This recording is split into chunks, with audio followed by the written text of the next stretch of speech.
Parents, this video is part of our series, Parents as Teachers. And these videos are being made to give you the understanding and knowledge of what you can do at your house to help your child be ready for school, to help your child learn to read, because what you do every day can very much impact your child's ability to read. Specifically, we're talking about dialogic reading. Dialogic reading is just a different way of reading rather than just doing the words. Sounds pretty fancy, but it really is not. So, reading to your child is hugely important. It increases their vocabulary skills and their background knowledge, essentially what they've been exposed to. So, that's their background knowledge. And those two components are very big factors in your child learning to read. To comprehend what we've read, we have to be able to read the words, but we also have to have the language comprehension to know what they say. And that's our series. That's what this video is going to be helping us do, is work on that language comprehension. Dialogic reading, if you think about it, sounds like dialogue, right? It's a variation of the word dialogue. And dialogue is simply you say something, I listen, I respond to what you've said, and then you listen to what I said and respond. So it's the same thing. This is some very rich vocabulary that is found, and I've pulled from 3 different children's books. And these words we don't typically say when we're speaking to someone. So really the exposure to that higher level vocabulary comes from reading to children. And so it's a great way to really increase your child's vocabulary is to read with them. Again, it's called dialogic reading. And it's not reading to your child, it's reading alongside and with your child. Think about passive learning. You're just sitting there waiting for someone to give you information versus interactive learning where I'm doing some interacting with you and you're changing how you talk to me based on what I said. Out of those two, interactive learning makes a bigger difference on your children's ability to learn words and understand what they're doing and reading within a book. We're going to be reading some excerpts from a book called Giraffes Can't Dance. This is my son and my granddaughter, and I asked him to just read. If she asks a question, just answer it, but don't elaborate. And she was not paying attention a good chunk of the time. So she would look away, looks a little bored. It's hard to tell in this picture, but she actually kind of got her eyes widened and like, oh my gosh, are we done yet? Very funny to watch because that's not typically how my son reads to her. Now, here are some pictures from when he was doing dialogic reading, where they would stop and communicate together. Much more interactive. She was much more engaged. So dialogic reading says you're going to give them a prompt. We'll talk about prompts in a minute. Evaluate what they said. Expand on what they said. Not repeat the prompts, and then praise and apply any new information. The prompts are C for in crowd is completion prompts, R is recall, open-ended is O, W is WH prompts, and D for distance prompts. We'll talk about them more in detail. Completion prompts come from books that they've read that they are familiar with, and so you wouldn't do this with a new book because you want them to complete part of the phrase from the book. So examples are, little pig, let me in, not by the hair, and they finish it with, on my chinny chin chin. Why, grandmother, what big eyes you have. The better to, and they would finish it with, see you with. So just some examples from some popular stories. And again, you would use this prompt with books that they are familiar with. Here are some clips of my son demonstrating this completion prompt with my granddaughter. But it's too long, said the mountain goat. What do you think the lemur said? It's the thought that counts. It's the thought that counts, that's right. You're so smart. Who is the last present for, Mr. Panda? You. It's for you, that's right. And thank you, Mr. Panda. now Panda's going to say the thought that counts. You think so? Yes. He said, you're welcome. But remember, It's the thought that counts. it's the thought that counts. Very good. All right, so the next type of prompt we're going to talk about is the recall prompt. And recall prompts are just taking facts from the story, just information that they've just read. So, what happened first in the story? And these do have kind of right or wrong answers for the most part. And so, if they were to say, "Oh, the wolf blew the house down," and you're like, "Well, did that happen first? Let's go back and look. Let's see what happened first." So, you do want to kind of correct them if they have incorrect answers on this particular prompt. What happened after that? Ooh, what was the last thing that happened in our story? Why did the pirate run from the octopus? Did the first little pig get to keep his house? How many times did the dog chew up a shoe? Were there any ants on the boat with him? And so these are just facts from the story. And so here are some video clips demonstrating some recall prompts. Do you remember what the octopus got? Socks. How many socks? Did he get all 8 of them? No. No, he had some missing, didn't he? Look at all their silly presents. Oh, now we can figure out what did he give the elephant? Cereal. Cereal? You know, I think those are donuts. You don't think those are donuts? I think they're just very big. The next type of prompt that we will talk about is the open-ended prompt. And the thing about the open-ended prompt is that there are no wrong answers necessarily on these. When I think of it, this is not facts. A lot of times it can be how different characters felt. That's a good open-ended prompt. How did the wolf feel after he blew down the first house? How about after he blew down the second? What about how did he feel when he couldn't blow down the third pig's house? So characters' feelings and emotions are good ones. You can also kind of make them think, ooh, if we had an alternate ending, what would have happened if the woodcutter had not heard Little Red Riding Hood? How might that story have ended differently? What would a real mouse do if you gave him a cookie? Could this really happen? Why or why not? How do you know? What are other animals that come from eggs? And do you think Goldilocks ever found her way home? If not, where else might she have gone? And just there's some clips coming up to show an examples of these open-ended type prompts. I don't know, but what do you think he's thinking right here in this page? You think he's embarrassed? Yes. But I have 8 legs. 1, 2, 3, 4, 5, 6. Yeah, he only gave him 6 socks, but he's got 8 legs. That's so silly. That was an opportunity he could have taken to put an open-ended prompt in there. Something along the lines of, how do you think the octopus felt when he only got 6 socks and he has 8 legs? So it's an open-ended prompt that could have gone there. You also could have done something along the lines of, well, if you have 6 socks on, what are those 2 feet going to feel like if they don't have socks? Well, they feel kind of cold. This is also an opportunity to throw in some vocabulary.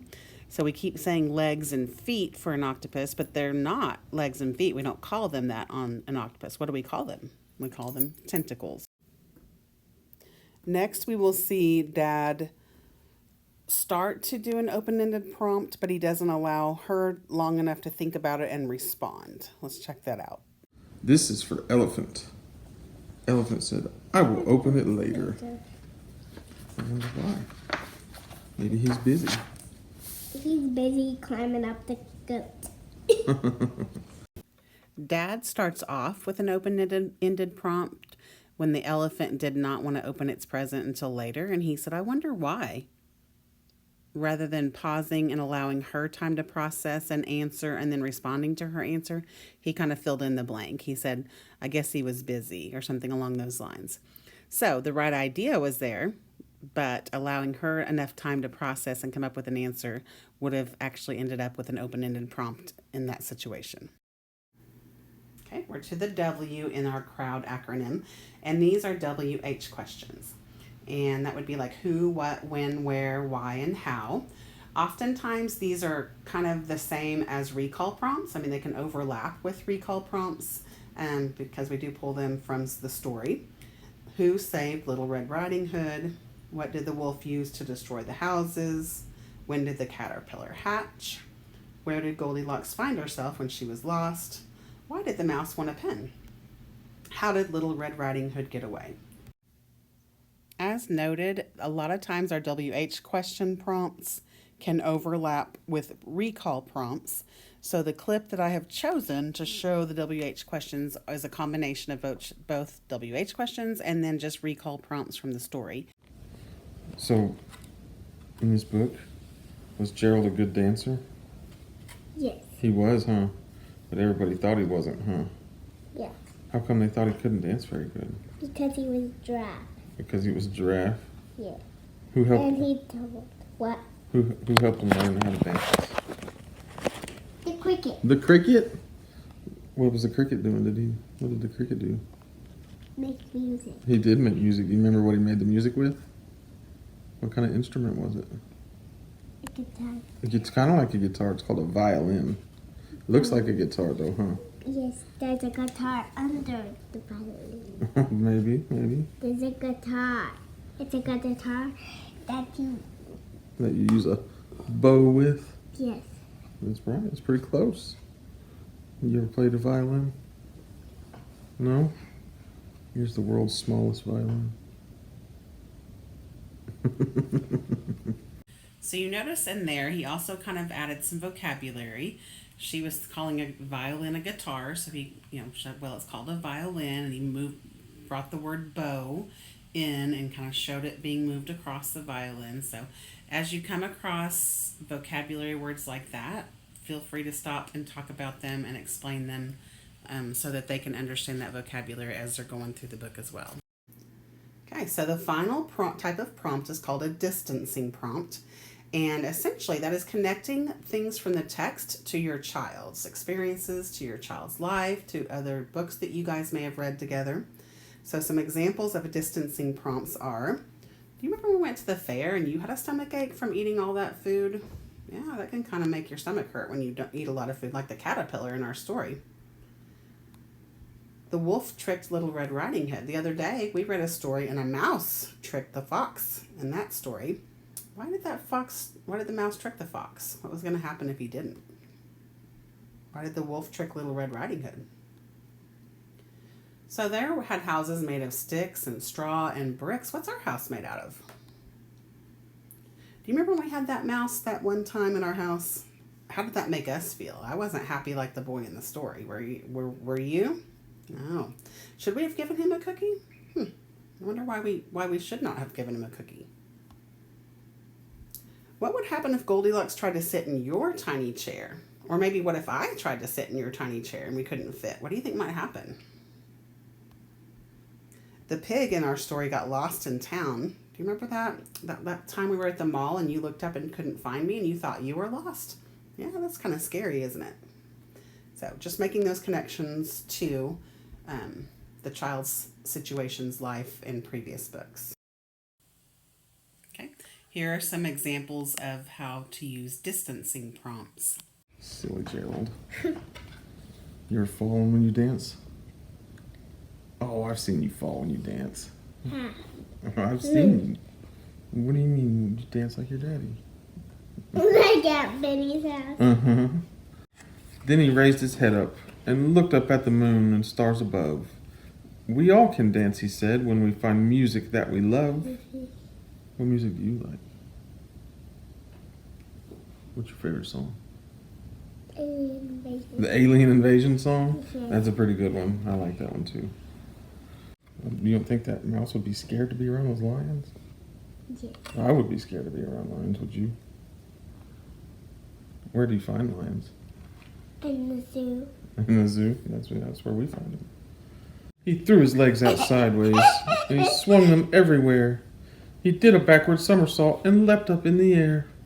I know, this looks like you on the trampoline, huh? Yeah. You like jumping on the trampoline? Yeah. Can you do a backward somersault? I can Yeah. do a somersault. You can? I can't. Yes, you can. If you can do a front flip, you can do a somersault. That's pretty smart, though. He's using a hot air balloon to get to the top of the mountain. Yeah. Would you ride in a hot air balloon? You would ride in a hot air balloon? Brave. Would you ride on top like the lemur? No. No way, me neither. So I don't know if you noticed, but during the distancing prompts, whenever she was making those connections to herself and to previous experiences, you could just kind of see her wheels turning as she was thinking through things, It was her engagement. She increased in how much she engaged with him.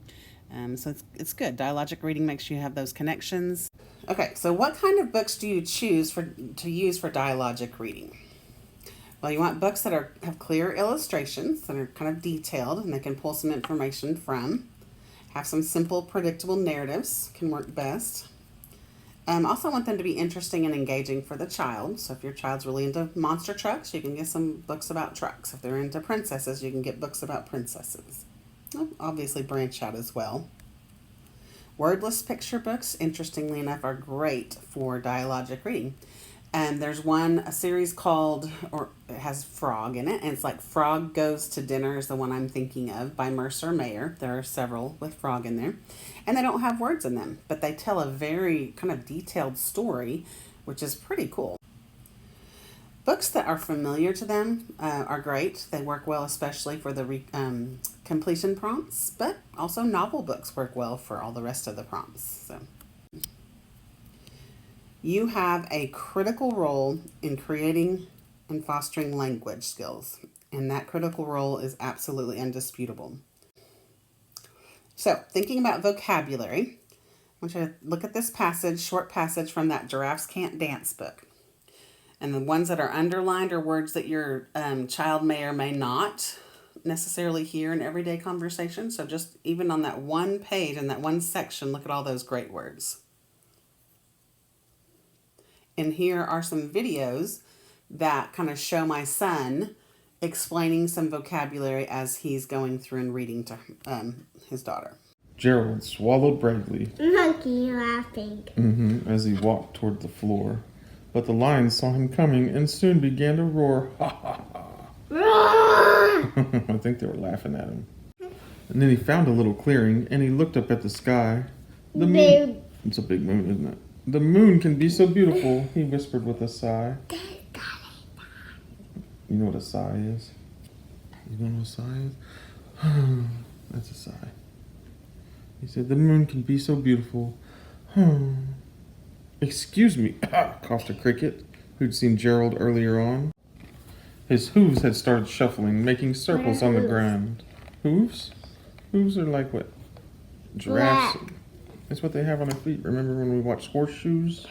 Those are hooves. Some animals have hooves instead of feet. His neck was gently swaying. Right there, his feet. That's what his feet are, hooves. Remember, they're made out of the same stuff your fingernails are made out of? Remember that? Love this. It says reading matters. Let's zoom in because it's so important. If you look on the left, the green is talking about if you have a student who reads 20 minutes per day, and I'm going to say or is read to, especially before they can read with their own eyes. If a child is read to or reads 20 minutes a day in a year, that child will have been exposed to 1,800,000 words in 1 year. It's fantastic. And they typically will score in the 90th percentile rank, which means, like on standardized tests, if they take tests and they compare their scores to other kids their age, they typically do better than 90% of the kids their age. Now, if you have a child with dyslexia, they will have difficulty with word recognition, so we could read to them 100 minutes a day and they still might struggle with reading, but it's not typically because of the language skills. This is versus a child who only reads 5 minutes per day or is only read to 5 minutes per day. Look at the difference in the number of words they'll be exposed to in a year. It goes from 1,800,000 down to 282,000. Those kids typically will score in the 50th percentile, which means they did better than about 50% of the kids their age on standardized tests. And that's average. Nothing wrong with that. But let's push our kids to be in that 90th. Finally, we have a student who doesn't read, doesn't get read to. They only average 1 minute per day of reading. They're only going to be exposed to 8,000 words in print a year. And those kids will typically score in the 10th percentile rank, which means they only did better than 10% of the kids their age. Big difference in reading and being read to. So to summarize, you are the first educator your child will encounter. Language comprehension is a must for them to be able to understand what they've read, and you play a critical and indisputable role in that language comprehension. Your child is hardwired to learn language skills from birth. And so language acquisition begins in infancy and it will continue throughout your lifetime, a child's lifetime. Not all reading is the same. Research shows the more involved and engaged a child is when being read to, the more positive the results. So just sitting there with passive listening to you read the words versus that interaction that we have with dialogic reading makes a difference. So how you read to your child does directly influence their language development, which later translates into literacy skills. Finally, that 20 minutes a day graphic versus 5 minutes versus 1 minute, read often. Thank you for taking the time to learn more about how to help your child be successful in school. Look for more videos to come under this series of Parents as Teachers so that you can invest even more into your child's education and success.